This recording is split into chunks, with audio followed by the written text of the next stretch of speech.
So here's my out of the movie thoughts on Spider-Man Brand New Day. Spider-Man 4 Brand New Day. Technically that's what it should be called. But I'm not fresh out of the movie theater. I'm already driving, and I wanted to take some time to actually think about what I saw, and I really liked the movie. I loved the movie, honestly.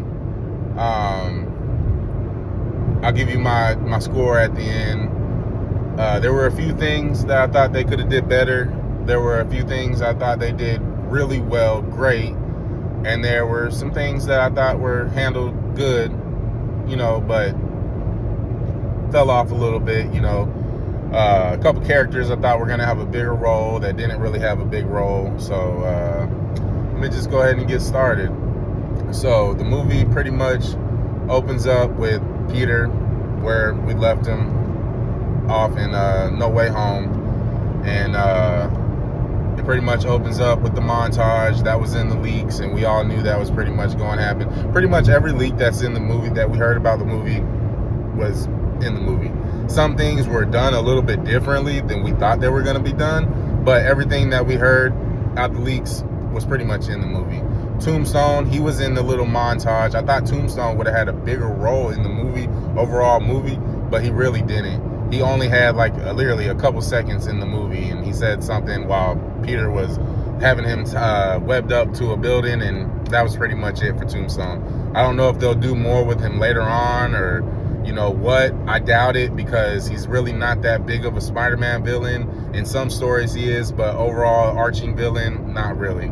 So what they did with Tombstone, I don't mind. And all the other characters too, like Boomerang, Tarantula, even Scorpion, I'm not gonna lie, is not in the movie that much.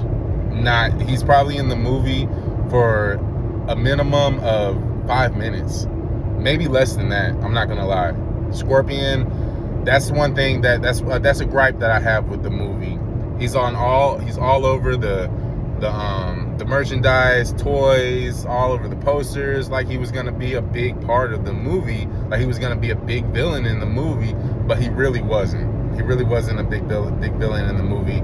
He had a very small part. One of the villains in the movie used him, and that was pretty much it. And after that, after he was done with that villain, you didn't see him anymore in the movie, at all.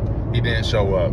So that was one of the things that I had a gripe with. I thought he was going to be in the movie a little bit more.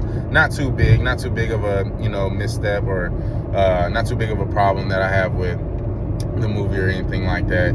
I just think that the character Scorpion deserves more. You know what I'm saying? Scorpion is a great Spider-Man villain. He has so many great stories in the comic books. He is a great character overall, So I just wish that they would have did more. I feel like in the MCU, Scorpion has not been done justice at all. I don't know. And green's my favorite color. You see, I got on my Hulk shirt. Green's my favorite color. And I really like any character that has anything to do with green. That's why I'm a huge Doctor Doom fan. My favorite villain of all time. I don't care what anybody says. I'm super hyped for Avengers Doomsday. But besides that, damn, I lost my train of thought. Okay, so yeah, Scorpion, he wasn't really in the movie that much. Tombstone, all those other villains, they weren't in the movie that much. Even Hulk, we think Hulk was going to be a big part of the movie. Hulk really wasn't a big part of the movie either. He had a really cool scene with Spider-Man. And, obviously we've seen in the trailers that Bruce Banner's in there too. He goes and talks to him at ESU and such and such. And that's the only time you really see Bruce Banner besides before he turns into Hulk and everything. And I'm not going to get too much into that, because that's a little diving more into spoilers. I'm trying to do this video without having spoilers. Yeah, Hulk isn't really in the movie. Punisher is actually in the movie more than the Hulk. And the Punisher, some people might have a problem with how they did the Punisher. They may feel like they made him a little bit too funny, too much as a gag character relief. I don't really think so, because anytime in the comic books or in the cartoons or anything, in any source of media where Spider-Man and Punisher are interacting, Punisher is always toned down a little bit. That's in any form of media, the comic books, whatever it is. Yes, Punisher has some serious moments with Spider-Man, but most of the time when Spider-Man and Punisher cross over, they tone down Punisher a lot. You can't have a brutally gory Punisher out here blowing people's heads off, you know, stabbing them in the throats and all this stuff in a Spider-Man movie or anything that has to do with Spider-Man. That's not gonna work. Spider-Man ultimately is a kid, is a kid's character, a kid's franchise, whatever you want to say. Yes, adults love him because we grew up with him as a kid, but you know what I'm trying to say. Spider-Man is technically for kids if you really think about it at the bottom line. So no, they can't really do what they do with Punisher and his own stuff with him. Like, they can't do what they did with Punisher in the Punisher show or One Shot Kill. You know, they can't do that in a Spider-Man movie or a Spider-Man TV show or whatever. So I like what they did with the Punisher. I like how they portrayed him, and you know, some things he could have said a little bit better, but he was the funniest part of the movie. Definitely was Punisher, and that may rub some people the wrong way, saying that the funniest part of the movie was the Punisher, but also he had his serious moments. The most touching moment of, not the most, I won't say it's the most, but one of the most touching moments of the movie came from something that the Punisher said. So they balanced him out really good. And like I said, if you're going into this expecting Punisher to be beating the shit out of people, blowing people up, you know, using miniguns and stuff like that, nah, get that out your head. That's not happening. It's a Spider-Man movie at the end of the day, so we got to understand that. And okay, so without getting into spoilers, because I know some of you haven't been following along with the leaks and everything, but the actual quote-unquote, I won't say the actual villain is somebody mysterious, but it's somebody that we've all heard about possibly being in the movie. That's why I say technically, because they are technically a villain in the movie. We know they're not a villain, but they're technically a villain in the movie. I would say the overall villain in the movie definitely is Damage Control. And by the end of the movie, it reveals that, and you see that. And that is kind of going into spoilers, but from all the trailers, everything, you know, we can kind of see. And if you've been keeping up with the leaks, you know, I said I wasn't going to go into spoilers, but that is kind of a spoiler. But obviously, Damage Control is more so the villain of this story than anybody else in this story.